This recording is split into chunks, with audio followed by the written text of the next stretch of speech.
El lunes ya empiezan clases. Muchos de nuestros compañeros de trabajo que son padres de familia o quienes tenemos a cargo menores, decimos, ¿y ahora qué vamos a hacer? ¿Cuál va a ser esa relación, esa interacción entre el docente, el estudiante, el padre de familia, pero hay un mundo virtual en medio? Muchos de los chicos a veces apagan sus cámaras o directamente se duermen. Hay que ser sinceros. Hoy vamos a conversar con Iván Verástegui, el licenciado Iván Verástegui. Él es informático, pero además es docente, para que nos pueda explicar cómo de aquí en adelante debemos encarar los padres de familia, ¿por qué no?, los docentes, los profesores y también los estudiantes, este modelo virtual. ¿Cómo está? Qué gusto recibirlo, licenciado Verástegui. Bienvenido. ¿Cómo estás, Héctor? Bienvenido a Bolivia. Licenciado, a ver, ¿qué vamos a hacer? No es fácil, es complicado. Ya hemos tenido una experiencia anterior que aparentemente no resultó muy positiva. Los chicos están conectados, sí, pero no hay un respaldo de por medio porque les puedan decir, ya pues vamos, tenemos que hacerlo de esta forma. Para ellos es nuevo y para nosotros también. Bueno, desde marzo del año pasado nos ha sorprendido la pandemia. Algunas instituciones los han dejado en offside porque no tenían los equipos tecnológicos. Hemos tenido que utilizar herramientas gratuitas como el Classroom, el Zoom de 40 minutos que algunos docentes utilizaban. Pero más que todo que la tecnología, bueno, la tecnología es muy amplia, pero el uso hay que diferenciar entre aulas virtuales, cursos a distancia y la interactividad que el docente puede tener ante eso. ¿Qué quiere decir eso? Que, por ejemplo, las clases asincrónicas es cuando el docente graba la clase y transmite a través de un video algo al alumno. Y la clase sincrónica quiere decir que hay la presencia online entre el docente y el alumno. Pero hay que tener no solamente la tecnología. Algunos dicen, tengo el mejor celular, tengo el mejor equipo computacional, tengo la mejor tablet, pero hay que ver también la tecnología que nosotros utilizamos y el Internet. En áreas rurales el Internet es muy limitado. Inclusive hay docentes que han tenido que hacer cuestiones sí, inhumanas para poder transmitir al alumno. Muchos padres de familia se han quejado de la forma presencial. No es lo mismo, Héctor, y yo voy 23 años dando docencia, cursos de capacitación, y durante 8 años estoy en universidades privadas, estoy en 4 universidades, donde yo he podido ver el gran ausentismo por 3 niveles de los alumnos. Uno, por la falta económica, porque la situación en casa ha tenido que decidir el padre de familia que no sigue al alumno por la cuestión económica. La falta de interés del alumno, que le falta al alumno esa investigación. El alumno tiene que ser investigativo. Ya no tiene que ser la clase lineal que el docente entraba, en 90 minutos daba la clase, y además no se cumplen los 90 minutos tan así, porque el docente pasa la clase, el alumno copia y es un copy-paste. Entonces lo que se tiene que hacer es una interactividad entre el alumno. Ahora, ¿cómo se consigue esa interactividad? ¿Por qué le pregunto esto? Porque bien me decía, ¿no? Muchos de los estudiantes por diferentes factores a veces no pueden acudir a las clases presenciales. Ahora, son virtuales. Pero vamos a ser sinceros, licenciado.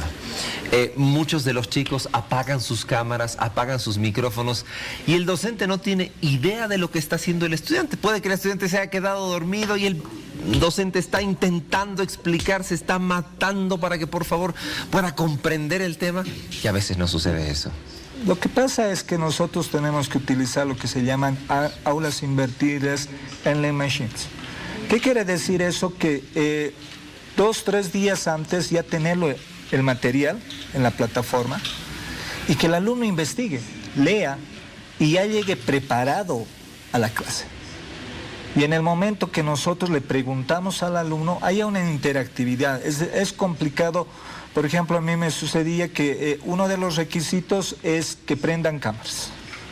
Pero no lo hacen, porque te dicen, ingeniero, no tengo muchos megas, ingeniero, no tengo cámara en mi equipo, mi celular está muy lento. Entonces, son cosas que el docente tiene que ver mecanismos a través de herramientas, a través de que exista esa cuestión de una charla virtual, como se dice, que nos permita poder el alumno investigue, lea. Ya no es la clase lineal, yo lo llamo así, la clase lineal cuando se da. ¿Y cómo captar esa atención? Porque para ustedes no es fácil.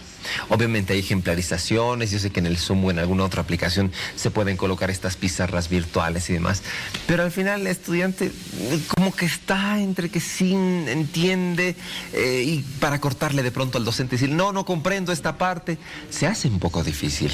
Lo que yo hago es casos prácticos de la vida real, en mis materias que yo doy.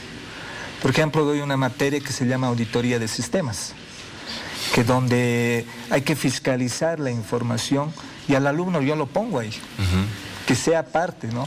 Por ejemplo, doy contabilidad, digamos, y crea tu empresa, ¿no? Es decir, al alumno no hay que imponerle, porque si uno le impone un ejemplo, si uno le dice, este ejemplo va a ser, el alumno se va a sentir cohibido y va a decir, pero me estás enseñando de SAPEC, cuestiones de finanzas en México, y yo, ¿qué tengo que saber? Pero si yo le digo, ahorita la necesidad económica está grave, ¿cómo podrías abrir una oficina en tu casa y llenar formularios, aunque sea por 30 bolivianos? Entonces ella se imagina y yo lo hago trabajar al alumno.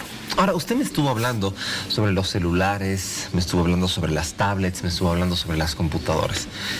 ¿Cuál de todos estos equipos realmente es el óptimo para poder trabajar? Sabemos que muchos quizás, si yo le digo una computadora, no lo vayan a conseguir por un tema económico, pero ¿cuál de todos estos se tendría que utilizar para tener una clase virtual óptima? Una clase virtual óptima mucho depende de la economía de la situación. Hoy la pandemia nos ha dado golpes muy duros porque los precios se han ido muy fuertes. Una computadora antes de la pandemia, una tablet podías conseguir en 700, 800. Ahora una HP, digamos, o una Galaxy T30 está en sus 1600, pero de 7 pulgadas. Una PC antes lo podías conseguir en 2800, una con una buena velocidad. Yo te estoy hablando de un Intel de 3, 6, ahora estamos hablando de la 9ª generación. Pero ¿qué vas a hacer con un avión si no sabes manejar ese avión? ¿Es recomendable pasar clases en un celular? Depende de la edad. Por ejemplo, la mayoría de la gente, el papá compra el celular, le deja al niño de 6, 8 años que está, y es muy pesado. Hay clases que estás 3, 4 horas delante de un equipo. Lo que yo recomiendo, pero es un costo accesiblemente, son los WOMO. Los WOMO son computadoras que en el mismo monitor está todo. Está el disco duro, está todo. Es una cosa estable que tú te lo puedes llevar como si fuese cualquier cosa. Entonces es una cosa bien interesante. Pero los costos no son arriba de 3.000 bolivianos. Pero lo mejor que nosotros podríamos hacer, y yo lo recomiendo, es utilizar un celular exclusivamente para la cuestión educativa. Es decir, enseñarle al niño. Antes veíamos en el colegio que desde los 10 años uno tiene celular. Y estaba prohibido el celular. Yo me pregunto ahora, ¿por qué los alumnos a veces se quejan de la tecnología ahora que no pueden entrar si ellos estaban mimetizados con el celular? Con el Facebook, con el Twitter, con todas esas cuestiones, pero ahora con lo que se llama entrenamiento de aprendizaje tecnológico ante la pandemia, lo mejor que tiene que hacer el alumno es utilizar un celular exclusivamente para la parte educativa. No quiere decir que ahí esté Kanban, hay N herramientas que puede, pero lo que yo sugiero a los docentes... Un teléfono exclusivo. Un teléfono exclusivo o una tablet exclusiva para estos medios que son complicados. Pero a veces yo no puedo recomendar algo porque un padre de familia nos dirá, usted no sabe mi economía, señor padre de familia. Pero lo que yo tengo que decir es que el alumno... Este lunes entramos a clases, sí. Pero el padre tiene que ser consciente que nos deparará dentro de 10 o 20 años más. Antes se hacían diplomados presenciales, diplomados virtuales, pero la palabra está mal dicha, ¿no? Cuando hablamos de virtual no es lo mismo tener a distancia. Eso es muy diferente. Antes de concluir este tema, aquellas personas que cuentan con una computadora en su casa, que ya la tienen y que de pronto dicen cuál es la cámara que debo comprar, qué especificaciones podría tener para mejorar esa conexión con los docentes, porque muchos ya tenían la computadora, pero ahora están buscando como que aumentarle tal vez un poquito de memoria o, como le digo, adquirir una cámara, pero no saben cuál. El equipo, hay que ser muy honestos, en la cuestión informática. Nosotros podemos trabajar desde una computadora de mediana velocidad. No necesitamos, porque lo máximo que se utiliza es que tenga un buen Wi-Fi, que tenga un buen internet y que tenga aplicaciones. Y nada más. Pero, ¿cuánta capacidad sabemos de Word? Que tenga, que me lo repite eso, por favor, que tenga... Buena velocidad en Wi-Fi. Ya. Buena capacidad en internet, buenas aplicaciones, pero no saturarlas las aplicaciones. ¿Cuánto de RAM más o menos para una computadora Una mediana? memoria de RAM, lo objetivo que puede ser es que llegue hasta 2 gigas para que tenga buena capacidad. Ahora se trabaja con 4 gigas, estamos hablando inclusive que hay computadoras de 9ª generación, las i9, con 4 terabytes de información. Pero imagínense... Yo me quedé en la Pentium 5. Pero imagínense que solamente lo que la mayoría, tanto función pública, función privada, alumnos, lo único que manejamos la computadora es un 5%. Es decir, ese 95% de ese equipo está ahí. Que no lo explotamos, que no utilizamos. Tenemos tantas herramientas que solamente son plantillas de poner una cosa, sacar otra cosa, poner... Y eso no es la idea. El alumno tiene que aprender a ser creativo e interactivo. Es decir, él poder crear sus propias soluciones. Al alumno le tienes que dar las herramientas para que él se pueda, es decir, como estar pez en el agua.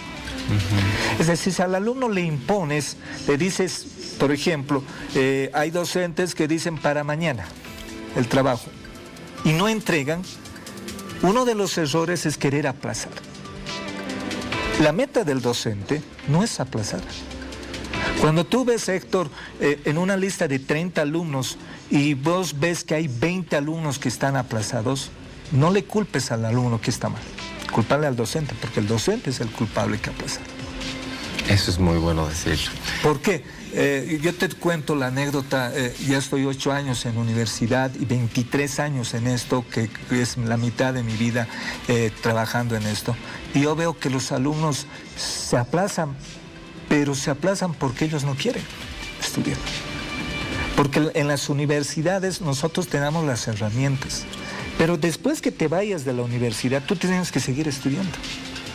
Tú tienes que seguir aplicando la tecnología, tú tienes que seguir aplicando tus conocimientos y es una antesala solamente lo que te permite el título. Ahora, ¿qué equipo utilizar, qué equipos no utilizar? A veces la economía nos permite, pero con lo poquito que tengas, por ejemplo, las cámaras últimas que están viniendo, las cámaras móviles, que cuesta 120, 140 bolivianos. Es decir, tú ve cómo puedes equipar. Por ejemplo, a mí, yo todo el día estaba fuera de casa, yo llegaba solamente porque yo daba todo el día clases, docencia y cuestiones que hacía, pero en el momento he tenido que comprarme un micrófono, he tenido que comprarme un buen audio, entonces, inclusive utilizo un micrófono tipo exclusivo para poder escucharlos a los alumnos. Y eso va a tener que ser parte del complemento del equipo que vayan a adquirir los padres de familia en estos días antes de comenzar las clases en el eje troncal del país y en otros departamentos también. Usted que nos sintoniza en Tarija, en Oruro, en Potosí, en Pando, en Beni o en Chuquisaca, de seguro ya está concurriendo a estos mercados electrónicos, bueno, así los hemos denominado, donde tienen computadoras, tablets, en fin, para comprar un buen equipo. El licenciado Iván Verástegui, informático, ha estado junto a nosotros explicándonos estos temas antes de empezar las clases. Licenciado, gracias, que le vaya muy bien. Muy bien, gracias, Héctor. Y bueno, pues lo único decirles a los padres de familia que la interactividad, no nos olvidemos que el padre tiene que ser inclusivo, no exclusivo. Muy bien. Porque lamentablemente no lo tenemos al docente en línea, pero el padre, sobre todo en primaria, tiene que tener ese seguimiento, control y monitoreo del hijo en la tecnología. Dicho Muchas esto, gracias. nosotros avanzamos 7 de la mañana con 5 minutos.